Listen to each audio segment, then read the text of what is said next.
In today's video, we're going to discuss the big news out of the Rangers organization that one of their top prospects, Lias Andersson, has requested a trade. Plus, we also have some serious injuries going around the NHL heading into the holiday season. Plus, Jets captain Blake Wheeler achieved a pretty cool milestone today as well. We're going to know all the latest news coming up next.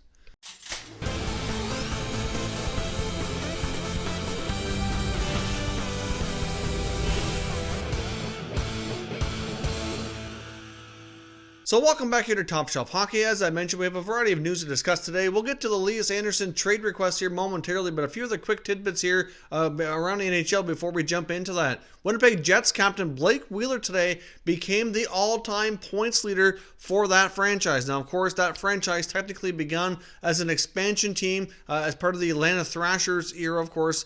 So the old Winnipeg Jets stats are not counted with this, which I know some people think it should, or whether or not it should or it shouldn't, I guess is not up for us to decide. The NHL considers that franchise, of course, now to be the Arizona Coyotes.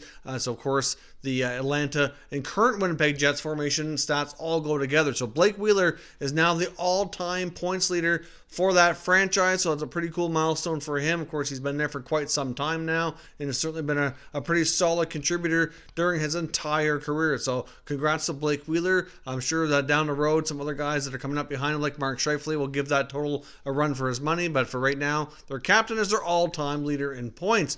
Now, as I mentioned, we also have some pretty serious injuries going around the NHL heading into the holiday season here. Obviously, having a few extra days off will help these guys, but many of these guys, unfortunately, are going to be out much longer term, and a few extra days to heal up is not really going to make a significant difference in their return date. Now, of course, the other day we were talking about the possibility of the Minnesota Wild possibly trading Jason Zucker. I know it's something that the Pittsburgh Penguins apparently showed interest before, and we were just talking about some forwards that the Penguins might target as a trade deadline acquisition. As I mentioned in that video, is a possible guy that they could look at again, but of course a lot of that would depend on how the Wild were doing, because they've certainly picked up their play lately and certainly got themselves back in a playoff conversation.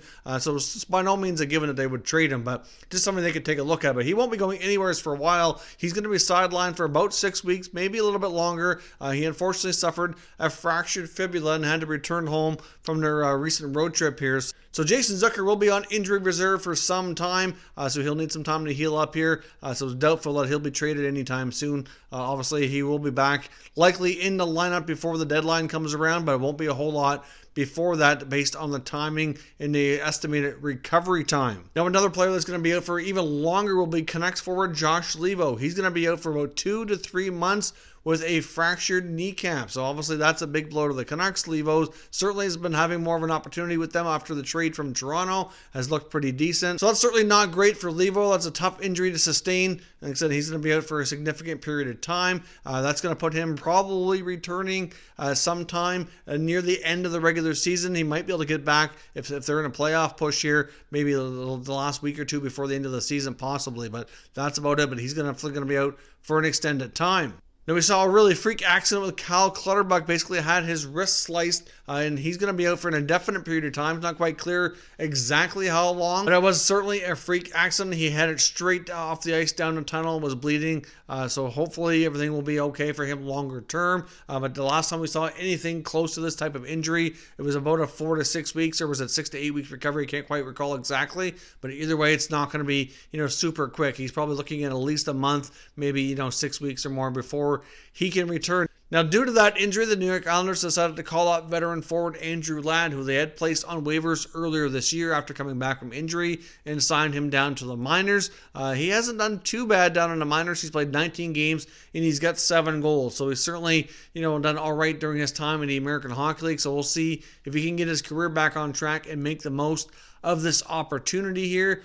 So Andrew Ladd back in the lineup for the Islanders for at least the next little while. As well, the big hot topic today is Lias Andersson of the New York Rangers. We had some information put out on Twitter by NHL insider Darren Dreger, which I'll post for you to see here, basically indicating that Andersson has requested a trade from the New York Rangers. He's no longer with the club, and that general manager Jeff Gordon will use the holiday roster freeze and the break here to basically analyze the market and see what he can do to accommodate. But of course, Andersson was formerly their first round selection back in 2017. They had multiple picks that year. At the time, there was certainly, I think, probably fair to say, mixed reviews on him as a prospect. Some people thought he went a little bit too high in the draft. Others were pretty high on him and thought it was just fine. Of course, he did later go on to play in the World Junior Championships. He captained Team Sweden. Of course, if you're not familiar with Andersson, you might remember the incident where after losing against Team Canada, they won the silver medal, that Andersson took off his medal and threw it into the crowd. That's an incident from the World Juniors that you may recall. If you're not familiar with this player, that was him that did that. He did later apologize and admit that basically his emotions got to the best of him. Of course, he really wanted to win, which you can understand, but these guys are under tons of pressure at a young age on that big stage.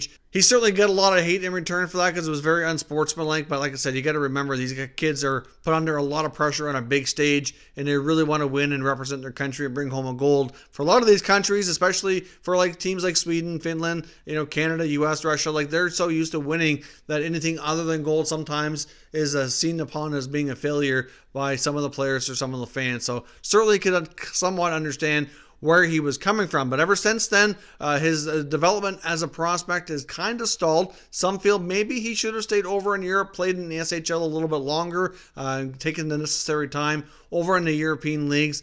Sometimes some of these players come over to North America due to pressure from the NHL clubs, and it doesn't always work out with their development between playing in the NHL, AHL a little bit too quickly. It's certainly a major jump and a big difference from what they're used to from playing in Europe. Now let's take a quick look here at his stats really ever since he's come over to North America.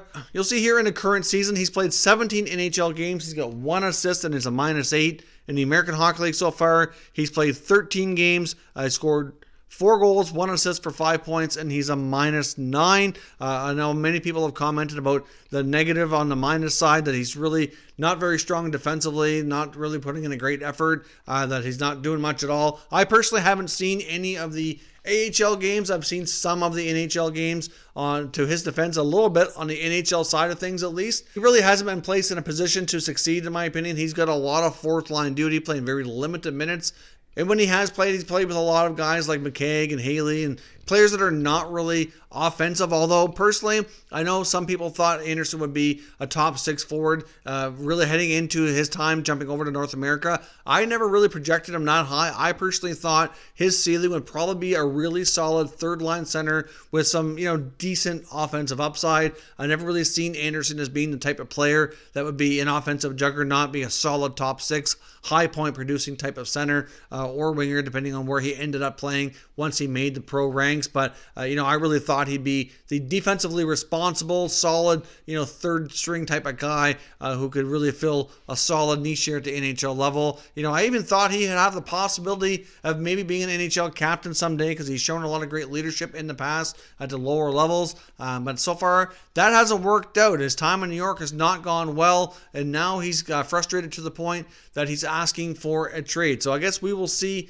what Jeff Gordon can find for him. There's certainly some other prospects out there that are in similar situations. We can look at Jesse Puljujärvi with the Oilers, who is currently playing over in Finland. He's basically had a similar type of result with his time in Edmonton. Things have not gone well. His development's kind of been stunted, and certainly frustrated with how things have gone. Playing in Finland, he seems to be doing better over there. It seems to be getting back his confidence, and maybe he'll be able to come back to the NHL and resume and come closer to what many thought he would be when he was drafted. Of course, you got Josh Ho-Sang with the Islanders as well. That's a completely different story, in my opinion. Ho-Sang certainly has had a lot of attitude and other baggage type of issues over the last few years. He's also been around as a drafted prospect for a longer extended period of time as well. I've seen some comments through social media about Andersson, maybe indicating his attitude hasn't been great, his work ethic hasn't been great, especially during his time at the AHL this year. But as much as that could be true, I can't comment personally because I haven't really seen how he's done in the AHL side of things this year. But honestly, if he's been that frustrated with how things have gone with New York, then maybe that's all part and parcel to how why he's acting that way. Obviously, some of these players sometimes do come over with higher expectations. I know I've seen some people say that some of these players like Andersson, even Vitaly Kravtsov, could be thrown in there, that they come over to North America with a sense of entitlement and that they were expected to play big roles for the franchise this year. And when things didn't work out, that it might have, changed their attitudes a little bit. It's really difficult to say. I'm not sure what kind of conversations have gone on between the team and the player, and setting expectations to come over and play in North America. But clearly, guys like Andersson as well as Kravtsov have not worked out. I mean, Kravtsov's back with the team now, but we've seen him go through some tough times this year as well, between NHL, AHL, back to Russia, got demoted over there, wasn't playing much, healthy scratch at times. Now is back. He's going to play in Hartford. So in my opinion, the Rangers have done well the past few years. They're really gathering up a lot of prospects and a lot of picks to get this rebuild on full course here. And some of these guys look great at the lower levels and are a little bit slower to turn themselves into higher caliber NHL players. Now, in the case of Philip Hedl, he's a prime example as well. We've seen him and Andersson come over and play a lot up and down in the last few years, but when he's gone down to the AHL,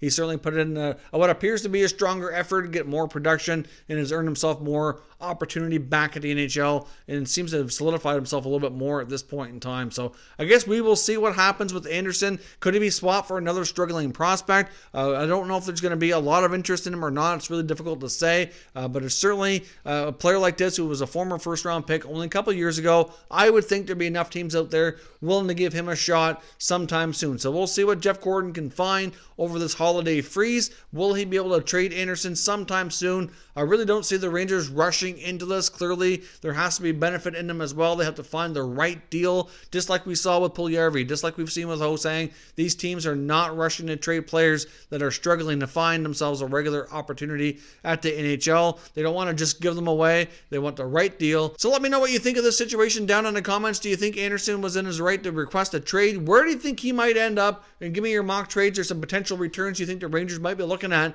to get him moved along.